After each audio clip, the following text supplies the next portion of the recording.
ನಮಸ್ಕಾರ. ಬದುಕು ನಾಳೆಗೂ ಇದೆ ಎನ್ನುವ ಭರವಸೆ ಹುಟ್ಟುವುದೇ ಆ ಬದುಕು ನಿನ್ನೆಯೂ ಇತ್ತು ಎನ್ನುವ ಕಾರಣಕ್ಕೆ.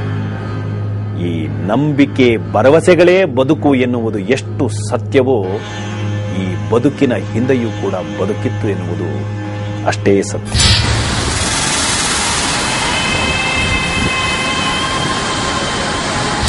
ಸಂಸ್ಕಾರ ಸಾಕ್ಷಾತ್ಕರಣ ಪೂರ್ವಜಾತಿ ಜ್ಞಾನ.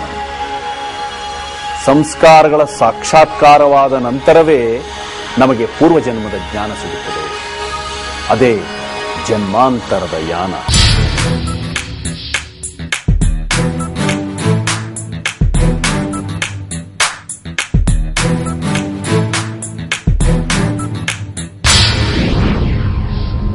ಜನ್ಮಾಂತರದಲ್ಲಿ ಅಂಥದ್ದೊಂದು ಅಪರೂಪದ ಕಥೆ ಇದೆ. ಹಿಂದಿನ ಜನ್ಮಕ್ಕೆ ಜಾರಿದಾಗ ಮನಸ್ಸು ಅಪ್ಪಟ ಮಗುವಿನ ಹಾಗೆ ಬದಲಾಗುತ್ತೆ. ಮಾತ್ರ ಅಲ್ಲ, ಈಗಿನ ಭಾಷೆಯೂ ಕೂಡ ಬದಲಾಗುತ್ತೆ. ಅಂಥದ್ದೊಂದು ಆಶ್ಚರ್ಯನ ಹುಟ್ಟಿಸಿದ್ದು ಬೆಂಗಳೂರಿನ ಲಕ್ಷ್ಮಿಯವರು. ಶ್ರೀಮತಿ ಲಕ್ಷ್ಮಿ ಮೂಲತಃ ಬೆಂಗಳೂರಿನವರು. ಇಎಸ್ಐ ಆಸ್ಪತ್ರೆಯಲ್ಲಿ ಉದ್ಯೋಗಿಯಾಗಿರುವ ಲಕ್ಕಣ್ಣನವರ ಪತ್ನಿ. ಇಬ್ಬರು ಮಕ್ಕಳ ಸಂತೃಪ್ತ ಕುಟುಂಬ. ಇಂಥ ಲಕ್ಷ್ಮಿಯವರಿಗೆ ಎಷ್ಟೋ ವರ್ಷಗಳಿಂದ ಕಾಡ್ತಾ ಇದ್ದಿದ್ದು ತಡೆಯಲಾಗದ ಮಂಡಿ ನೋವು. ಆಕ್ಚುಲಿ ಈಗಲೂ ಅಷ್ಟೇ, ಈ ಜನ್ಮದಲ್ಲೂ ಸಿಕ್ಕಾಬಟ್ಟೆ ಅವರಿಗೆ ಕಾಲ್ ಪೇನ್ ಇದೆ. ನಾನು ಎಲ್ಲಾ ಕಡೆ ತುಂಬಾ ಜನ ಡಾಕ್ಟರ್ಸ್ ಹತ್ರನು ಕರ್ಕೊಂಡೋಗಿ ಎಲ್ಲಾ ತರ ಟ್ರೀಟ್ಮೆಂಟ್ಸ್ ಎಲ್ಲ ಮಾಡ್ಸಾಯ್ತು. ಫೈನಲಿ ಅವ್ರು ಹೇಳಿದ್ರು ಏನೂ ಇಲ್ಲ, ಇಟ್ಸ್ ಅಮೇಸಿಂಗ್. ಅವ್ರಿಗೂ ಕಂಡಿಡಿಯಕ್ಕೆ ಆಗ್ಲೇ ಇಲ್ಲ. ಆಕ್ಚುಲಿ ಇಲ್ಲ, ಬರ್ತಾ ಇರುತ್ತೆ, ಇದು ನೀವು ಸ್ಟಿರಾಯ್ಡ್ಸ್ ಇದೆಲ್ಲ ತಗೋತಾ ಇರಬೇಕು, ಹಂಗೆ ಗುಣ ಆಗುತ್ತೆ ಅಂತ ಅಷ್ಟೇ ಹೇಳಿದ್ದೆ ಹೊರತು ಅದಕ್ಕೊಂದು ಎಕ್ಸಾಕ್ಟ್ ಟ್ರೀಟ್ಮೆಂಟ್ ಆಗ್ಲಿ ಇದೇ ಡಯಾಗ್ನೋಸಿಸ್ ಅಂತ ಯಾವ ಡಾಕ್ಟರ್ಸು ಹೇಳಲೇ ಇರಲಿಲ್ಲ. ಮತ್ತೆ ಅವರು ಇನ್ಫ್ಯಾಕ್ಟ್ ಫೀಲ್ ಆಗೋದವ್ರು ಸಿಕ್ಕಾಬಟ್ಟೆ ಪೇನು. ಒಂದು 1/2 ಕಿಲೋಮೀಟರ್ ನಡಿಯಕ್ ಆಗ್ತಾ ಇರ್ಲಿಲ್ಲ, ಕಾಲು ಊದ್ಕೊಂಡ್ಬಿಡ್ತಾ ಇತ್ತು. ಪ್ಲಸ್ ಆ ರೆಡ್ಡಿಶ್ನೆಸ್ ಆಗ್ಲಿ ಮತ್ತೆ ಆ ಪೇನ್ ಆಗ್ಲಿ ತುಂಬಾ ಸಫರ್ ಮಾಡ್ತಾ ಇತ್ತು. ನಮ್ಮ ವಿಜ್ಞಾನ, ವೈದ್ಯ ವಿಜ್ಞಾನ ಎಷ್ಟೇ ಮುಂದುವರೆದಿದ್ರೂ ಎಲ್ಲೋ ಒಂದು ಕಡೆ ಅಸಹಾಯಕತೆಯನ್ನು ಪ್ರದರ್ಶನ ಮಾಡುತ್ತೆ. ಲಕ್ಷ್ಮಿಯವರ ಕಾಲು ನೋವಿನ ವಿಚಾರದಲ್ಲೂ ಹಾಗೆ ಆಗಿತ್ತು. ನೀರಂದ್ರೆ ನಾನೊಂದ್ಸಲ ತಿರುಪತಿಗೆ ಹೋಗಿದ್ವಾಗ ನೀರಲ್ಲೇ ಮುಳುಗಿದ್ ನಾನು ಮೈದಾ ಬಂದು ನನ್ನ ಕಾಪಾಡಿದ್ರು ಅವಾಗ ಒಂದ್ಸಲ. ಈಗಲೂ ನನಗೆ ನೀರು ಕಂಡ್ರೆ ತುಂಬಾನೇ ಭಯ ಇದೆ, ನೀರಲ್ಲಿ ಇಳಿಯೋದೇ ಇಲ್ಲ ನಾನು. ಒಂದೆಡೆ ವಾಸಿಯಾಗದ ಕಾಲು ನೋವು, ಮತ್ತೊಂದೆಡೆ ವಿಪರೀತವಾದ ನೀರಿನ ಭಯ. ಏನಿದೆ ಇದರ ಹಿಂದೆ? ಈ ನಿಗೂಢ ಪ್ರಶ್ನೆಗಳಿಗೆ ಉತ್ತರ ಹುಡುಕುತ್ತಾ ಲಕ್ಷ್ಮಿಯವರು ಬಂದಿದ್ದು ಕಸ್ತೂರಿ ವಾಹಿನಿಯ ಜನ್ಮಾಂತರದ ಸ್ಟುಡಿಯೋಗೆ.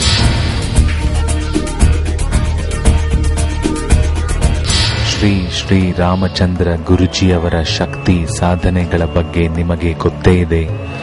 ಇಂಥ ಗುರುಜಿಯವರ ಮುಂದೆ ಲಕ್ಷ್ಮಿಯವರ ಜನ್ಮಾಂತರದ ಮನೋಯಾನ.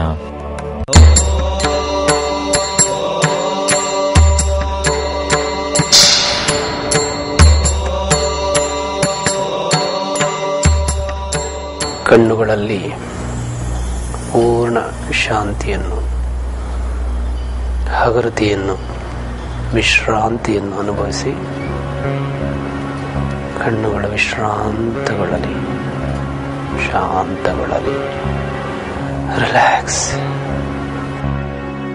ಸುಪ್ತ ಮನಸ್ಸೇ ಯಂತ್ರವಾಗಿ ಕೆಲಸ ಮಾಡುವ ಕಾಲನೌಕೆಯಲ್ಲಿ ತೇಲ್ತಾ ತೇಲ್ತಾ ಲಕ್ಷ್ಮಿಯವರು ನಿಧಾನವಾಗಿ ಪೂರ್ವಜನ್ಮದತ್ತ ಪ್ರಯಾಣ ಬೆಳೆಸ್ತಾರೆ.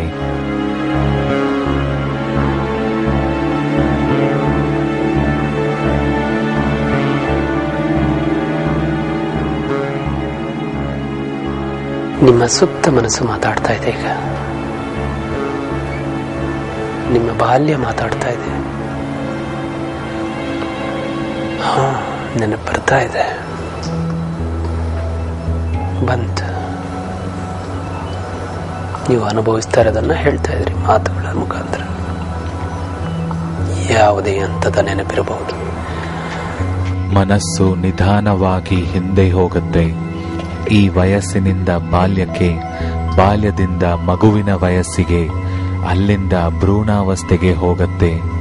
ಅಲ್ಲಿಂದಲೂ ಹಿಂದೆ ಹೋದಾಗ ಕಾಣಿಸುತ್ತೆ ಕನಸಿನಂಥ ಒಂದು ಕಥ ಬದುಕು. ನಾನು ಆಟ ಆಡ್ತಾ ಇದ್ದೆ, ಕಲ್ಯಾಣಿ ಹತ್ರ ಆಟ ಆಡ್ತಾ ಇದ್ದೆ. ತಿಮ್ಮಪ್ಪ ನನ್ನ ಕಲ್ಯಾಣ ದೂಡ್ಬಿಟ್ಟ. ನನ್ ಕಾಲ್ ಪೆಟ್ಟಾಗಿದೆ ಕಣಿ, ನೋಡಿ ಕಾಲು ಪೆಟ್ಟಾಗಿದೆ ನಂಗೆ. ಯಾವ ಕಾಲ್ಗೆ? ಇಲ್ಲಿ ಎಡಬದಿ. ಏನ್ ನಿಮ್ಮ ಹೆಸರು? ನನ್ನ ಹೆಸರು ಮಲ್ಲಿ. ಯಾರ ಜೊತೆ ಆಟ ಆಡ್ತಾ ಇದ್ರಿ? ತಿಮ್ಮಪ್ಪ. ತಿಮ್ಮಪ್ಪ ಯಾರು? ನನ್ ದೊಡ್ಡಮ್ಮನ ಮಗ ಅವನು. ದೊಡ್ಡಮ್ಮ ಯಾರು? ದೊಡ್ಡಮ್ಮ ಅಮ್ಮನ ಅಕ್ಕ. ಅಮ್ಮನ ಅಕ್ಕ. ಅಮ್ಮ ಯಾರು? ನನ್ನಮ್ಮ. ನಿನ್ನಮ್ಮನ ಹೆಸರು? ನನ್ನಮ್ಮ ಹೆಸರು ಸುಜಾತ.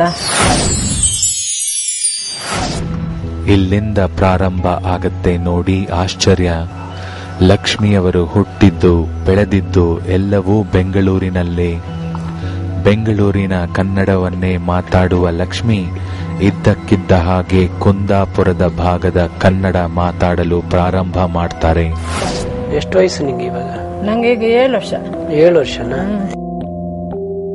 ಅಲ್ಲೇ ಯಾಕೆ ಹೋಗ್ಬೇಕು? ಅದೇನು ಕಲ್ಯಾಣಿ ಅಂದ್ರೆ ಇಷ್ಟ ಆಯ್ತೇನ? ಕಲ್ಯಾಣಿ ನೀರಿಲ್ಲ, ಅಲ್ಲಿ ಬದಿಯಲ್ಲಿ ಆಡ್ತಾ ಇದ್ದೆ ನಾನು. ಏನ್ ಆಟ ಆಡ್ತಾ ಇದ್ದೆ? ಕಲ್ಲೆಲ್ಲ ಹಾಕೊಂಡು ಹಾಕೊಂಡೆಲ್ಲ ಕುತ್ಕೊಂಡು ಆಡ್ತಾ ಇದ್ದೆ. ಕಲ್ಲಿನ ಜೊತೆ ಆಟ? ಕಲ್ಲಿನ ಜೊತೆ. ತಂಗಿ ಇದ್ಲು ಇಲ್ಲಿ. ಎಲ್ಲಿ? ಇಲ್ಲಿದ್ದಾಳೆ. ಏನ್ ಅವಳ ಹೆಸರು? ಅವಳ ಹೆಸರು ಗುಲಾಬಿ. ನಿನ್ನ ಹೆಸರು ಮಲ್ಲಿನಾ? ಮಲ್ಲಿನಾ ಮಲ್ಲಿಗೆ? ಮಲ್ಲಿ. ಮಲ್ಲಿಗೆ ಮಲ್ಲಿ ಅಂತ ಕರಿತ್ರು. ಕರಿತ್ರು. ಏನ್ ಭಾಷೆ ಇದು? ಯಾವ ಊರು ಹುಟ್ಟಿದ್ದು? ನಂದಲ್ಲಿ ಬಾರ್ಕೂರ್ ಹತ್ರ. ಯಾವ ಊರು? ಬಾರ್ಕೂರ್ ಹತ್ರ ಅಂದ್ರೆ? ಬಾರ್ಕೂರ್ ಅಲ್ಲೊಂದು ದೇವಸ್ಥಾನ ಇತ್ತು.